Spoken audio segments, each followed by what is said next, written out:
Hi, everyone. Welcome to the webinar, Unwrap Success, hosted by Persado and Retail Economics. Really excited to be here today to talk to you, along with Richard Lim, about the secrets to conquering cart abandonment this holiday season. So let's get into it. I'm Sarah Coles. I'm the VP of Go-to-Market Strategy at Persado, and I'm joined here with Richard Lim, CEO of Retail Economics. Hi, Richard. Hi, Sarah. Hi, really excited to be here. Great to have you here, and so excited to talk about cart abandonment because this is probably top of mind for a lot of retailers right now. We're in the holiday season, and obviously there's a lot of different macroeconomic trends, which we'll talk about, playing into cart abandonment issues and concerns. So we're going to talk about those and also ways that retailers can address them. So really quick, before we get into it, what we're going to cover today. So our agenda is we're going to talk about those macroeconomic trends and the environment, especially now that we're in the thick of it all. You know, we just got through Black Friday, Cyber Monday. We're kind of in the middle of Cyber Week right now, and sort of what that means for the sort of the overall macroeconomic trends. We're going to talk about cart abandonment, what challenges retailers are facing, and ways to address it, specifically using generative AI to create language that motivates consumers to purchase. And then we'll touch on what to expect for the future of retail. So before we get into that all, let's just kind of talk a little bit about the macro environment of this holiday shopping season. Every year is a little bit different. This year, most experts were predicting that the holiday shopping season starts earlier. And this is because there are some concerns about the economy. People are looking to perhaps spread their spending out over time, so they don't have to pay everything off all at once, and really look for those deals and opportunities during the season. There's also concerns about inflation.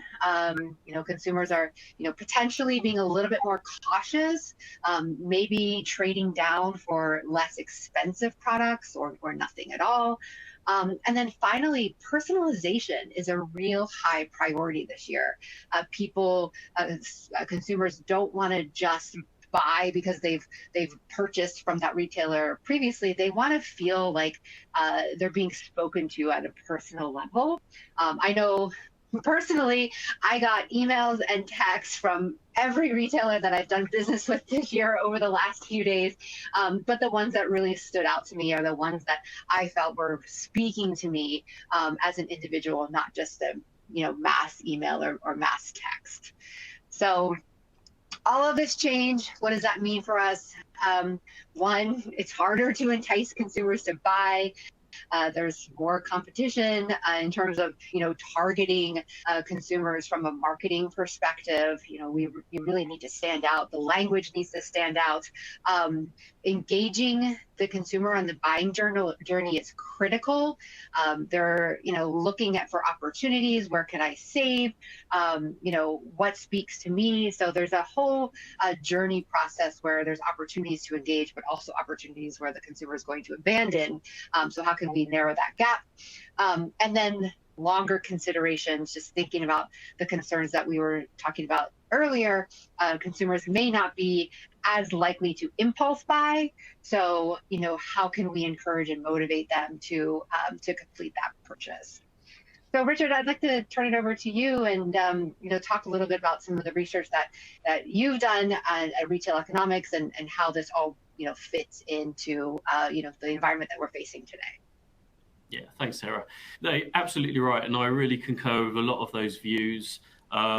It's certainly a difficult environment out there, and retailers and brands are facing into some quite challenging headwinds, and some of those you've covered eloquently. And so consumers are really embracing and adopting recessionary behaviours, trading down, switching to cheaper brands in many cases, cancelling some purchases altogether. but really just looking through the lens of value. That's going to be the key theme that we've seen develop over the last 18 months or so. But I thought it was good to contextualize the environment that we're in. And actually, I think it's important to remember where we were just only this time last year. Because this time last year, inflation was rife. And so in the UK, we had inflation of around 10.7% compared to where we are today at 4.6%. And in the US, inflation was 7.1%, and it's more than half to 3.2%. And in the UK, going back to the UK, this time last year, it's actually the Bank of England was predicting that we were going to go into a deep and protracted recession that was going to last for 2 years. And so we managed to avoid a lot of those difficult and challenging conditions. And actually, consumer spending, consumers, the resilience has been much more buoyant than many were expecting. So those kind of fears of a deep recession have largely faded, but there are still some considerable challenges. Some of those challenges are around interest rates that are starting to creep up, and that's capturing a much wider array of different households, and some of the pain being felt within the middle and higher income households. But there's still lots of uncertainty. Also, some of the post-pandemic imbalances have been normalized as well. And so households managed to accumulate an enormous amount of savings throughout the pandemic. And so cancelled holidays, less commuting, people that were going out less. We saw a huge increase in the level of savings above and beyond what we would have normally expected. And so a lot of those savings have now been eroded. And so we're seeing some of the challenges that are now coming back from that. And part of the research that we conducted recently was across a number of different countries. We've surveyed over 8,000 consumers. We surveyed over 2,000 online sellers as well. And so we wanted to really get a better understanding of what we could expect to see over this peak season. So some of the key highlights is that we saw that 3 in 4 consumers were planning to cut back in peak season. And that was a rise on last year, where we saw that 58% of consumers were looking to cut back. There was only actually about 1 in 4 consumers that were intending to spend as normal. Interestingly, the intensity of cutback has shifted from the lower income households and has distributed and dispersed to some of the middle and higher income households as well. So what we saw is that rising interest rates are capturing a larger array of households, and some of that being felt with middle to high income households. So across all of the all of the major markets that we looked at, what we saw is that 9 in 10 consumers were concerned about the economic prospects heading into peak season. And as you can see on this chart, inflation was their major concern. So 40% of consumers said that inflation was their major concern. That was a considerable uplift compared to last year, where we saw that it was 31% of consumers. Lack of savings, given what I just mentioned about people accumulating savings and that being now eroded down. Lack of savings was also one of those areas. Interestingly, though, compared to this time last year, people are a bit more positive about the general economic environment. Because things have actually improved, but it still shows quite a difficult trading environment heading in.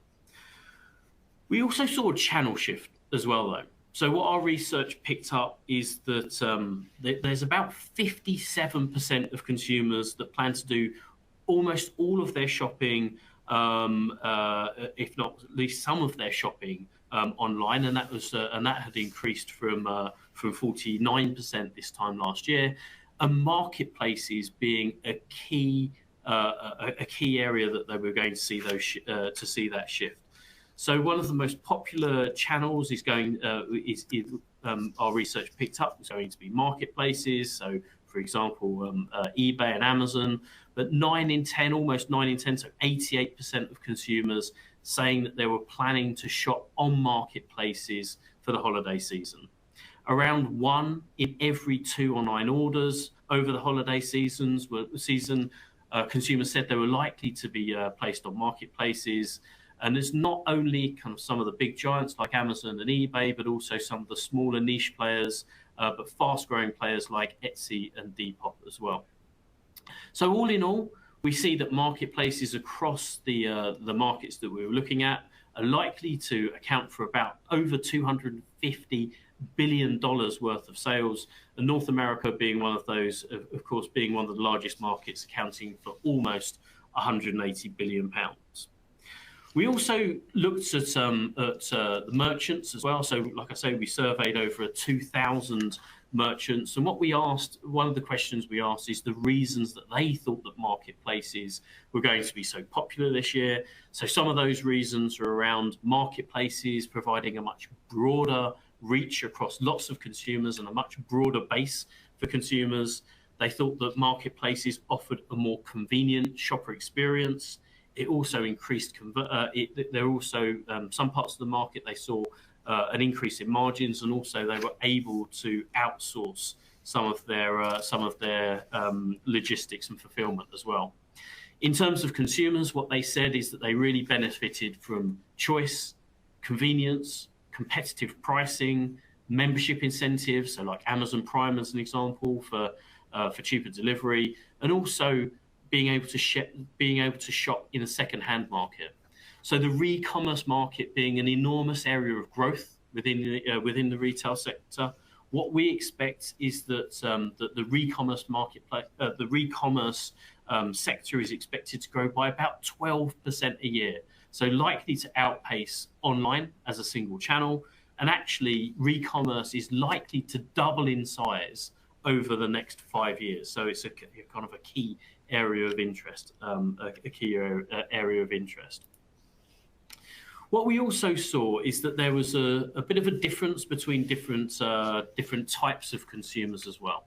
So although like general e-commerce marketplaces like Amazon and eBay were some of the most popular, we also saw that retail websites, of course, were a key area of interest as well. But we saw quite a big difference between generations.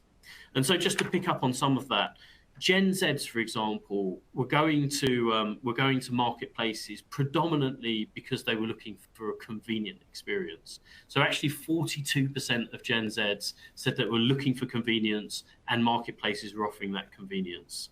It was also around greater choice as well. So about 35, over a third of Gen Zs, 35% saying that we're looking for greater choice, and also an ability to shop across multiple brands as well was one of the key areas. For millennials, it was around access to deals. That was one of the key areas. And for some of the older consumers, some of the baby boomers, it was around price. So more competitive pricing, and also ease of comparing prices across different areas as well. So I'll hand back to you, Sarah. Yeah, that's so insightful, Richard. Thank you for sharing all of that. And I just wanted to quickly touch on some of the headlines that came out of Cyber Monday just from this week. And I mean, what this is showing us is that it's not all doom and gloom, actually. Cyber Monday was actually a really robust time for most retailers, with most of them, most analysts saying that sales were record hitting. And I think this points to the fact that you were saying, Richard, is that online sales are really dominating this year, and they continue to drive a lot of the momentum forward in terms of the online holiday shopping predictions. There's a headline here that says Adobe Analytics is expecting online holiday shopping to grow by 4.8% this year. So that is, despite everything happening around, inflationary concerns and sort of those challenging macro environmental trends, consumers are still coming out to spend, which is great to see. But we, still have the challenge of competition, of, appeasing their needs, personalization being one of them, and some of the other factors that you talked about. So let's turn to the cart specifically, because that bottom of the funnel piece is where a lot of the drop off happens in the consumer buying journey, and it's an area that most retailers look at in terms of how can I improve my online cart conversions. So Richard, why don't I turn it over to you first to just kind of lay out for us what are some of the challenges when it comes to cart abandonment? Sure, thanks. Yeah, and I think you're absolutely right. And I think one of the biggest challenges at the moment that the sector is facing is pressure on margins, pressure on profitability. And so, as well as there being a cost of living crisis for consumers, there's been almost like an operational cost crisis for retailers. They've seen successive waves of costs coming through, some of that around labor costs, some of that around logistics, utilities, rents and leases. They're all going upwards, and that's and all of that's against a softer consumer environment. And so margins have come under increasing pressure. And so and so retailers can ill afford to let sales slip through their fingers at that very last part of the customer journey when it comes to basket abandonment. And I think for a consumer perspective, consumers' expectations are higher than ever before. They are intolerant of kind of poor customer experiences, and they kind of unconsciously bounce between physical and digital channels on a path to purchase of the least resistance. And they are just looking for that consistency in experience across all parts of the customer journey, right from being aware of products to researching to purchase fulfillment and service and beyond.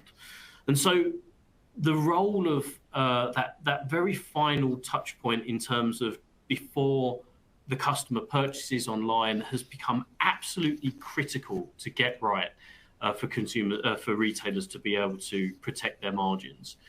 What we estimate in the UK is that basket abandonment, and so that kind of that poor customer experience at the end of the online journey, actually costs the industry about £31.5 billion a year. And so just to be clear, it's not necessarily £31.5 billion of lost sales. It's a displacement of sales from retailers who can't meet those customer expectations and customers moving that purchase to a retailer that can. And what we saw is that there's that displacement in spending of about £31.5 billion just in the UK. And some of the contributing factors are around limited delivery options, higher shipping costs, complicated checkout procedure, technical issues on the website. But there's a list there that you can see on this slide in priority order. And so limited delivery options is the top reason for consumers abandoning their baskets, where their expectations are not being met, whether that's around price, speed, convenience, next day delivery, same day delivery, a time slot for a delivery. It's just that the range of options are not being met, and that's one of the key reasons that retailers, that consumers are abandoning their basket at that point. I think it's really important to understand as well, though, that basket abandonment means different things for different retailers, and the reasons for basket abandonment differ depending on lots of different aspects, whether that's the shopper mission, whether that's the price point, whether that's the type of product, is it a luxury purchase versus something else. And so what we found is that actually there are four really distinct consumer cohorts that emerged around basket abandonment. And we saw that there's about over a third, about 35% of shoppers, what we described as dependable shoppers. And so these are shoppers where reliability is the key thing when it comes to delivery. They want a really transparent kind of delivery and returns process. They're less concerned about speed and cost of delivery, but it's all about reliability. We also found that about 26% of consumers we labeled cost crusaders. So these are typically lower income households, lower to middle income households, where they're really price sensitive. And so if their expectations around price for delivery are not met, then they're more likely to abandon their baskets. We found about 21% we labeled choice champions. And so these are consumers that are really looking for delivery, convenient delivery options. They're typically younger consumers. They're more frequent for online buyers, but they want flexible delivery, out-of-home options to fit with their busy lifestyles. And actually, what's really interesting is that they're willing to pay for premium delivery options. We saw that about 95% of millennials are willing to pay for premium delivery options, depending on the type of products that they're purchasing. We also found that about 18% we called express enthusiasts. So these are consumers that speed is the most important attribute when it comes to delivery. They're willing to pay for premium delivery options when it comes to speed of delivery. We also found, though, that when we compared consumer sentiment and consumer expectations from the consumer panel survey with the retailer survey, there was a gap between what consumers said that they wanted and what retailers thought that they offered. And that gap was quite considerable, for example, when it came to delivery options. So what we found is that there's about 83% of consumers that we surveyed that thought the number of delivery options was adequate, but less than half of consumers agreed that that was the case. Throughout the research, what we also found is that there's about what consumers really wanted was 5 delivery options. It was almost like a minimum in terms of their expectations. And when you looked at in the UK, for example, the top 50 retailers in the UK, on average, there was only about 3.5 delivery options that they were offering.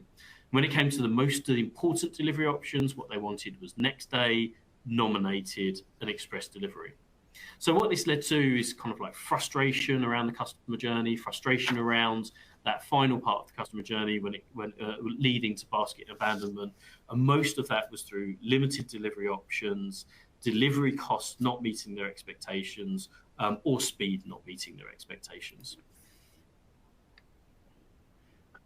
Wow, so there's a lot of competition out there in terms of how to appease consumers in the buyer journey. And thank you, Richard, for laying out all those different factors that retailers should be thinking about. And I think one of the things that is really important as part of that buyer journey is motivating consumers to the next phase of the journey, so to speak, because all of this aside, if you don't get the consumer into the cart, then you're not going to get them to complete the purchase, right? And you want them to take that final action. And often you're competing against other retailers who offer a lot of these opportunities that Richard has pointed out, but it's really about going that last mile. And how do you motivate the consumer to make that final purchase? So I'm going to focus a little bit about language and the role of language and the power of words to do that, because it's one thing that I think a lot of us underestimate in terms of the factors that play into a consumer's purchase decision. Obviously, there are a lot of things like price and delivery time and things like that. But at the end of the day, a consumer wants to feel good about their purchase, right? They want to have a positive buying experience, the same way that when you walk into a store and you're greeted by an associate there and you feel good about the environment that you're in. You want to replicate that online too. So there needs to be a factor of motivation that comes into that. And that goes across really all digital channels across the journey, not just in the cart, although the cart is an important part, but even just getting the consumer to the website. So things like the SMS messages, the app pushes, everything that's part of moving them through the journey.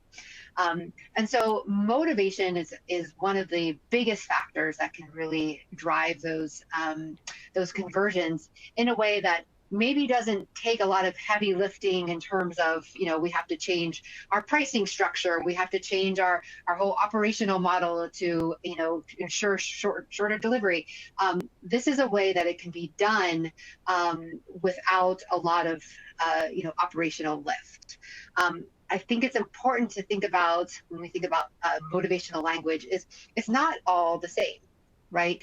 I'm going to talk specifically about the use of generative AI for motivational language. And we've all at this point probably used generative AI tools to create language. ChatGPT is out there and available for everyone to use, and you can easily plug some prompts in and get some language out and give it a whirl. I think the important part here is given the competitive landscape, given that this is a time of sort of a consumer hesitation, that every word counts. So you really need to look at how do I ensure that I'm putting language out there that is guaranteed to perform so I don't waste a lot of time. Obviously, it needs to be on brand, but it needs to be proven. So all of that really comes down to the database. And I think specifically, looking at it from a Persado perspective, we've been in the business of words for the last decade and essentially have created a unique database over the last 10 years, running campaigns for retailers, across the retail industry, travel, banking, et cetera, and learned sort of piece by piece what language is most likely to motivate consumers in different settings. And this is really the science behind the motivation. So really breaking down the language, tagging it, scoring it, understanding, this language is most likely to work with this consumer, and then the generative AI database kind of goes to work and is able to create really impactful, proven language that can be used in applications like the cart. So I think when we're thinking about generative AI, and I think a lot of us are trying to kind of understand how can I use this to sort of power up my marketing campaigns, or more specifically, how can I use it to motivate consumers to take that action, to go the next mile into the purchase phase. This is a really unique way to start applying generative AI to the buyer journey. So I want to talk specifically about personalization, because that was one of the factors that we hit on at the beginning of the webinar in terms of this is something that consumers care about, right? And I think personalization at this point is going beyond things like, a first name or the last, item purchased. People really feel like they want language that speaks to them.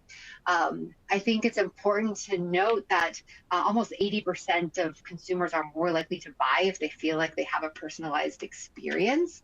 But personalization may not mean the same thing to everyone. What it does mean, though, is there we go. Is creating an experience that is unique to the individual that's experiencing it. And what I'm showing you here is an example of not just generative AI in the shopping cart, but a personalized approach to generative AI in the shopping cart. So you can see as the language toggles there on the right-hand side, the language is updated based on the consumer that is purchasing.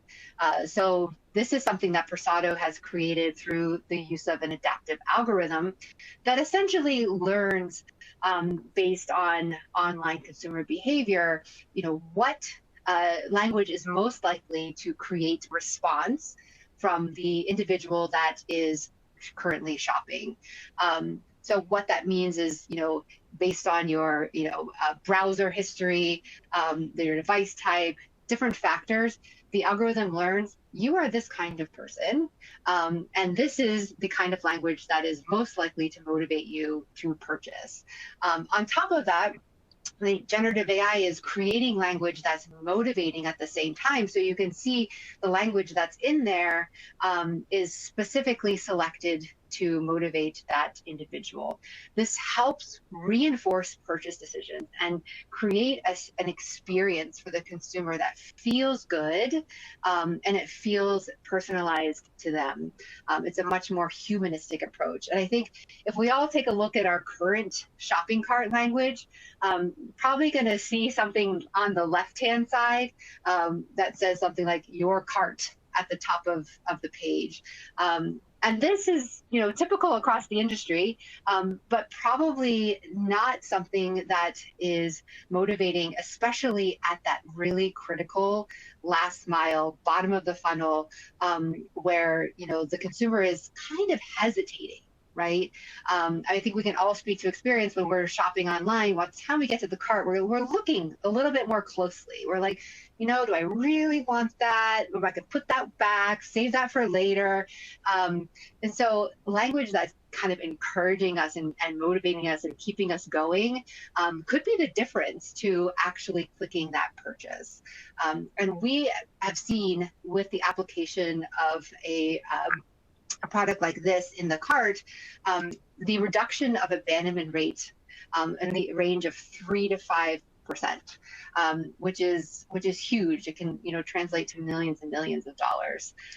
So I think as we kind of look through opportunity to motivate consumers to close that gap in terms of a consumer hesitation to purchase, personalized dynamic language through the power of generative AI that creates that experience for each individual is something that can be applied in a pretty quick and easy way. I mean, what we're looking at here is essentially adding a script to the page and going from there. So I think as we start thinking about how can we apply different technologies to the online shopping cart, and even beyond, there's applications for, across the web journey, across mobile, push notifications, email, things like that,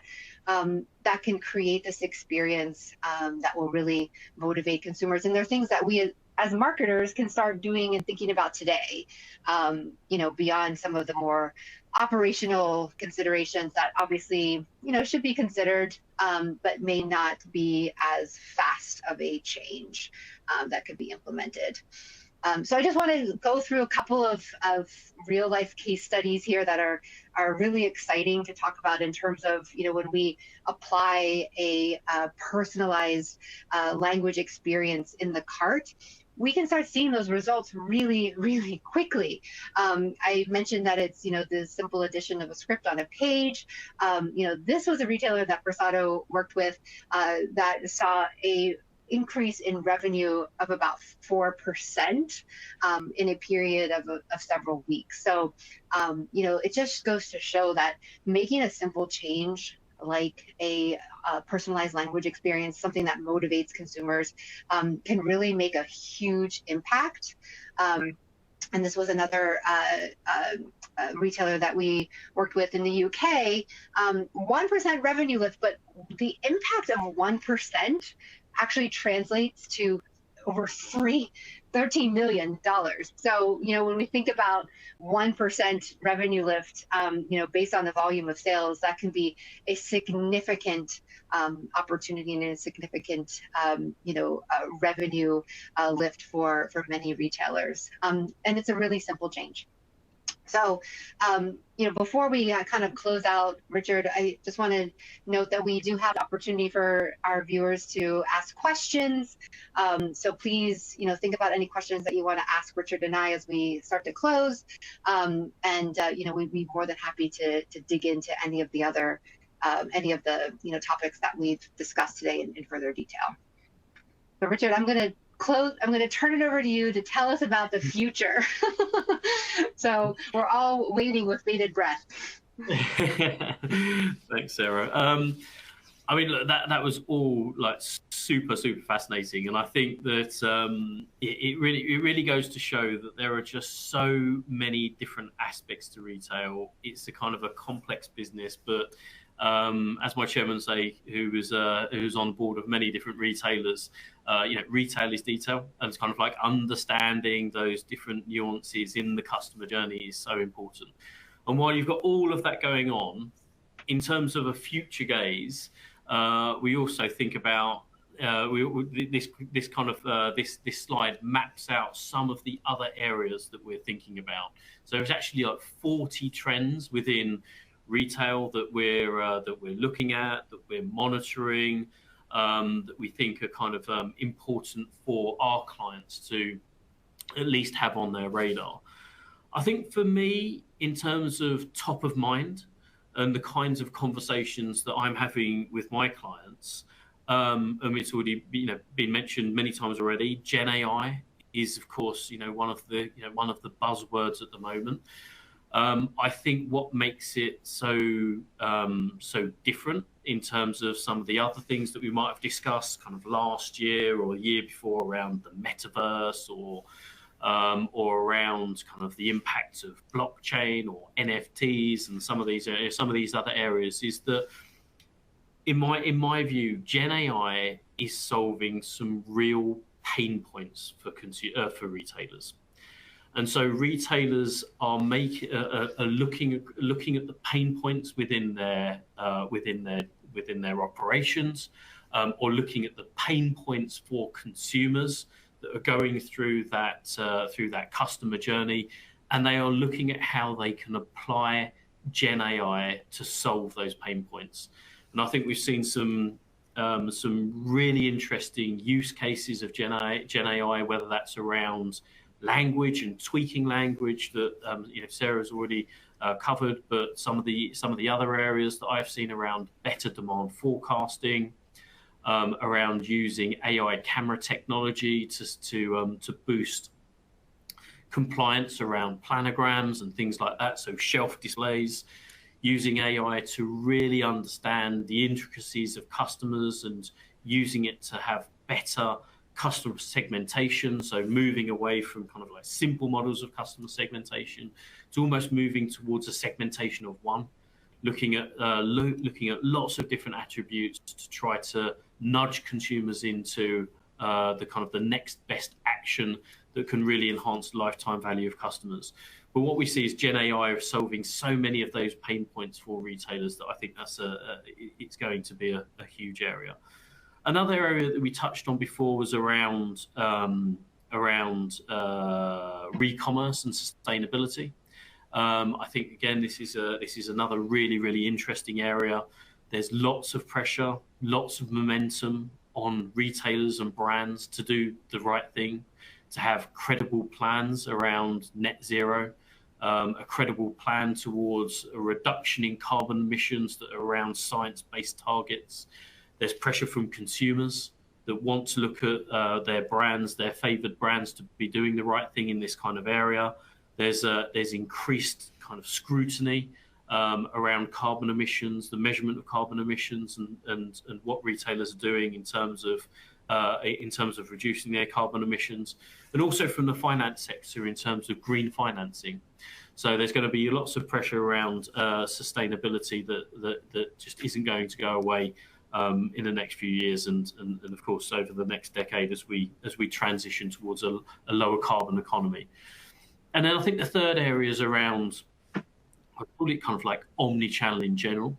But what I would say is that we're transitioning from multi-channel to omni-channel, and so genuinely there's a small cohort of retailers that are doing genuine omni-channel, that have a single view of their customers, that have a single view of their inventory, that can really use sophisticated data science to be able to merge that physical and digital customer journey to support a really cohesive customer journey across all of those different stages. I think what we've seen is that the retailers that are investing in their digital transformation, are those that are really thriving in today's environment. And actually, I think we're seeing a gap emerge between those that have invested in digital and their digital capabilities and those that haven't. And I think that as we move forwards, I think we're going to see that gap widen, because the companies that have invested in the past in terms of the digital transformation are really seeing the benefits that are beginning to thrive. We did a piece of research that looked at the 100 largest European retailers. And what we did is we split them into groups depending on their digital sophistication. And what we wanted to understand is whether or not the investment in digital had actually led to better commercial returns over the last few years. And so what we saw is that if we looked at those that had the best in class digital sophistication, they actually saw their revenue grow at twice the rate of those that hadn't kind of invested in digital transformation. They saw an increase in their market share over the last 8 years. They saw protection in their profitability as well. And as I was saying, I think we're going to see this gap widen. What I would say though, and I'll kind of like leave it on this note, what I would say though is I do think that we're at some kind of inflection point when it comes to digital technology. I think that the barriers to entry in terms of integrating digital technology into retailers' operations have come down. And I think that there actually is a bit of a second mover advantage for some companies that have the right culture to embrace digital transformation at this right time. And partnerships, I think, is going to be an absolutely critical component to that, partnering with the right companies, with the right technologies to really turbocharge their digital transformation that could see significant benefits in the future. Wow, thanks. Thank you, Richard. Lots to think about there. We have a couple of questions, so I'm going to take those and also invite the audience to feel free to add any questions now that you would like Richard and I to address. So the first one, for businesses looking to implement generative AI and personalized messaging, what are the key steps or considerations they should keep in mind to ensure a seamless integration and maximize the impact on reducing cart abandonment? I'll take that one first, and then Richard, if you want to add anything to it. I think for businesses who want to start using generative AI and personalized messaging, first of all, it's a really great place to start.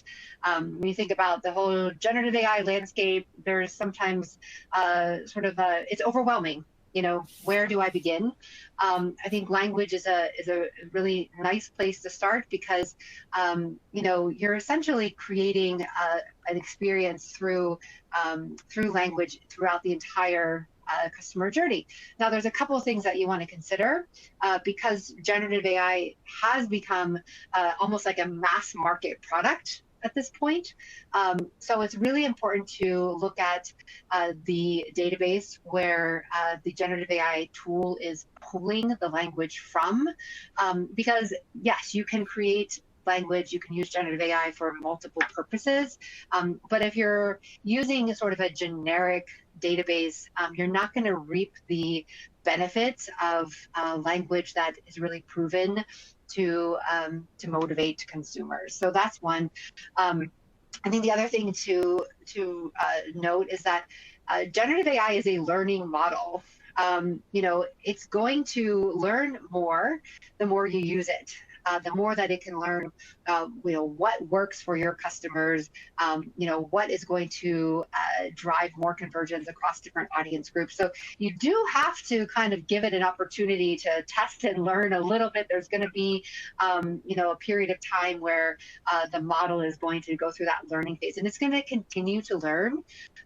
But using a generative AI tool like Persado will really help you create almost your own language database that's unique to you as you start to put more campaigns out in market. And then I think the last thing I would say here is brand voice. Brand voice is so important to any retailer, any company, really.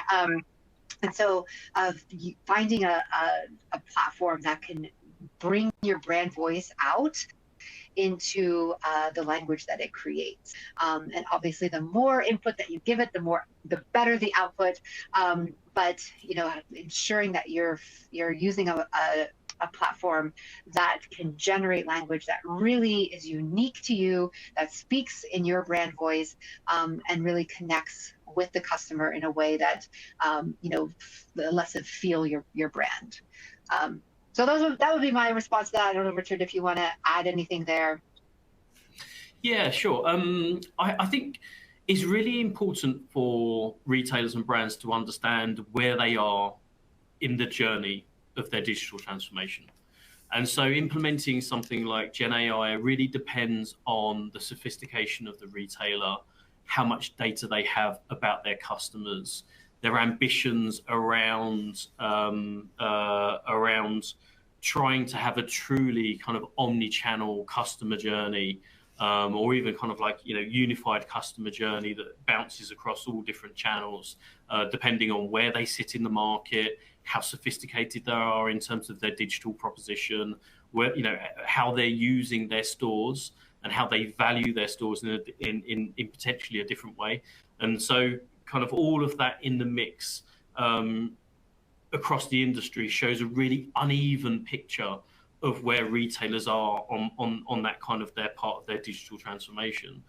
And so that translates to how to use Gen AI in terms of personalized messaging. But I think the key things is around data. You need the data on your customers to be able to try to form that sophisticated messaging, really understanding customers, putting customers at the heart of the business, and then using sophisticated data science to be able to segment them, to create customer segmentation in the right way. And I think finally, I would say a lot of the clients that we speak to, at least, some of them have the capabilities in-house, most of them don't. And so being able to partner with the right companies in the right areas of the business can really kind of like supercharge and speed up that sophistication for retailers. Great. Here's another one. Considering the impact of delivery options on cart abandonment, what recommendations do you have for optimizing the shipping process to encourage more successful checkouts? A couple of points for me on that really quickly is I think when we're looking at applying generative AI tools specifically for language in any part of the customer journey, it's important to look at what is your KPI? What do you want to optimize the language to do? So, we've talked specifically about reducing cart abandonment, but there may be data that you understand about your customers' hesitations for purchase that you want to specifically address. So if it is something like the shipping process or shipping concerns, then it's important to look at where do I want to apply this technology? Maybe the language that I want to optimize for is around shipping. So, it's not just about kind of blindly putting the language out there anywhere and seeing how, what sticks, but really ensuring that you have a specific goal in mind and that the language that you're generating and applying will optimize for that goal.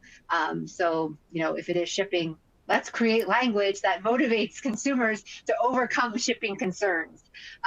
So that's what I would say to that question. And Richard, I don't know if you want to add anything there. Yeah, sure. From our research, the one thing that came out really, really clearly is that consumers want choice. And so when it comes to that point of checkout, what they're looking for is choice that suits their lifestyle, that suits the product, that suits the shopper mission. Is it a distressed purchase? Is it a luxury purchase? Do they want some kind of experience, in which case they might need to join up the channels between kind of online and in store? It depends on the price point.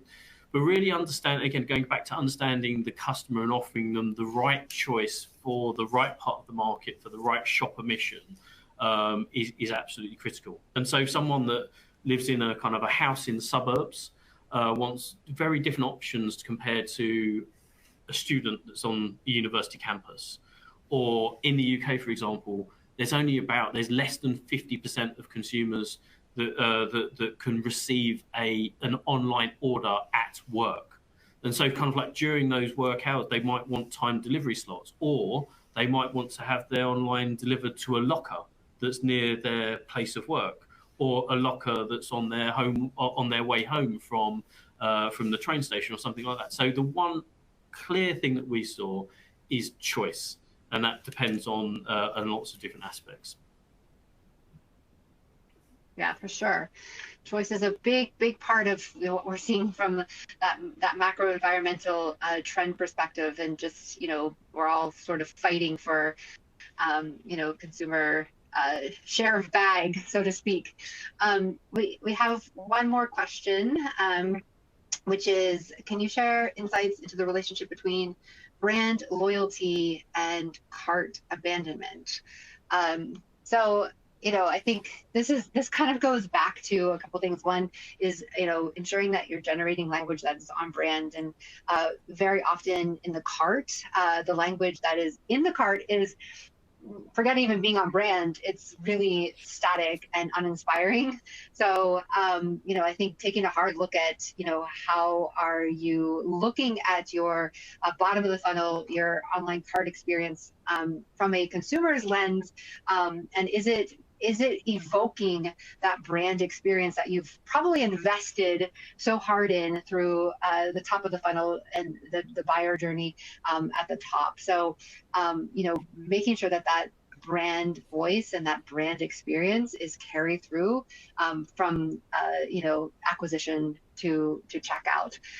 So I think that's really the key part of looking at the entire journey from a language experience is, am I bringing my brand experience every step of the way? And am I doing that in a personalized way that speaks to my customer? And Richard, I'll let you give us some final thoughts.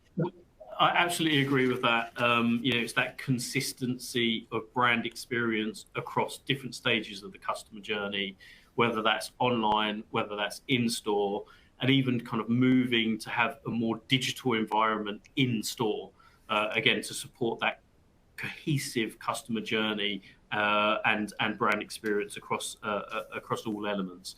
Absolutely, that plays a really important role in basket abandonment at the end. But also, it's just kind of like 101 retail is just offer customers an amazing customer service and exceed expectations. And if you can do that, then you can build loyalty, you can enhance the lifetime value for your customers, and then you can create that kind of virtuous loop of when they're coming back and continuing to buy from you and showing you loyalty. But all of that really based on that excellent customer service. Before we wrap, we have one more question. How are you thinking about customer user location when using generative AI to deliver personalized messaging in the cart? So from the persona perspective, when we start generating personalized messaging in the cart or really anywhere, we look at consumer behavior as the initial starting point, because it's important not to come in with a specific bias. I think, sometimes we, as marketers, we like to have segments. We like to think like everybody fits into these different categories, and therefore I'm going to talk to them in a certain way. The adaptive algorithm that we've created really looks at how are consumers responding on their own to language, and learns based on what basically the consumer is telling us based on their behavior, based on their action, that they want to hear more of. That being said, we can easily target different consumers in different first party data. User location might be one of them, perhaps it's zip code, but it may be like loyalty status or things like that. So that can all come into play as we're looking at, how do we uniquely target consumers. But I think it's really important, especially during the learning phase, of letting consumers tell us, based on their behavior, what they're going to respond to versus, trying to put them into certain boxes at the onset. I'll answer in a very slightly different way, conscious of time as well. So just a really quick answer. I think for me, what's really, really interesting, we've focused on Gen AI and the impact from the consumer, from the retailer perspective, and providing a better customer journey for consumers. But I'm actually interested in also how Gen AI is going to change discovery and awareness of retail products as well. And so, I'm waiting for a time where I can have my AirPods in, double tap and say, where's the nearest shop that's going to offer me Levi's jeans at a price of between 80 and 120 pounds that have got them in my size, and and what's the quickest route to store. So I think there's going to be lots of ways that Gen AI is going to really disrupt that beginning part of the customer journey as well, around discovery and awareness. I love that. And I would love to be able to shop like that when I'm walking around or browsing, and just be able to ask, the bot or whatever it is, where to find what I'm looking for. That would be really cool. So looking forward to all of these technologies as they develop. If you want to follow Richard on LinkedIn, there's a QR code here. You can scan your phone, or you can search for him on LinkedIn. You can also request a trial of Persado Dynamic Motivation by scanning the QR code or visiting persado.com /trial request. So thank you, everyone, for your time. We really enjoyed speaking with you. And thank you, Richard, for the lively discussion and providing so many insights from retail economics. Thank you. Thank you. Good afternoon, everyone.